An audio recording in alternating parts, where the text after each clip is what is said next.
I've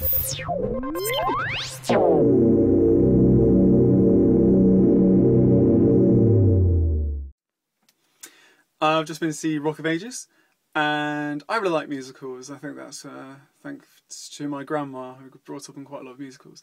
But this one is very much not in the traditional sense. The songs are unoriginal, they're covers, and they don't always relate to exactly what the characters are feeling or move on the plot. They very much feel like showpieces, like set pieces in the film that are to do with putting on a good show, and that's fine. Somehow this film really works that way. What doesn't work is the central relationship. That's between Julianna Hough and Diego Boneta. And their characters, she's a small town girl coming up to the big town, and he wants to be a rock star, and their relationship's quite boring. It wasn't for me, it didn't work.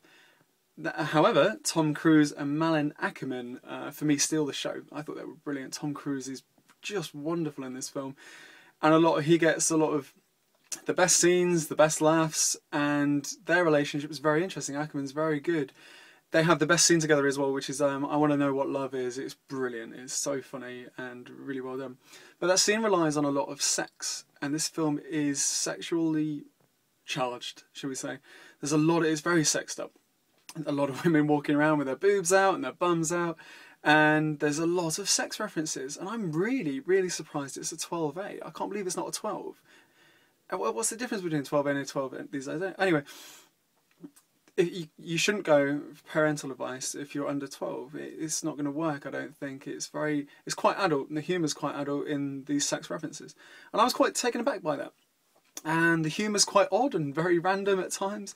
But I found it very funny, a lot funnier than I thought it would be, and I really enjoyed it. It took me away, despite the plot being very loose, predictable, cliched.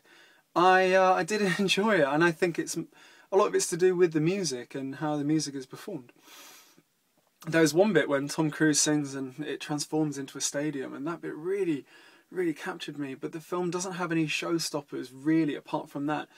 Something like Moulin Rouge that took songs and made them into their own. They were very striking and wonderful. This doesn't have many moments of that calibre, so it never reaches that height. But it's quite fun. It's just it's a shame a lot of the lesser characters are wasted. Bryan Cranston, Mary J. Blige, even Paul Giamatti to a certain extent. What did his character? I didn't really like it.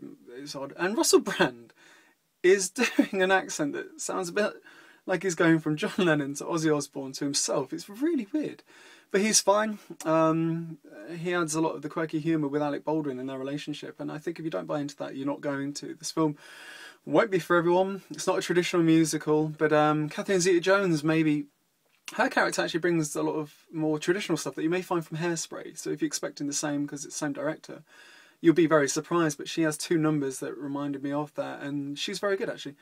It's a bit too long, but I enjoyed it. I loved the musical numbers. There was a guy behind me in the screen singing along to one of them, which I found quite funny, and it left me feeling quite good. So it's not bad.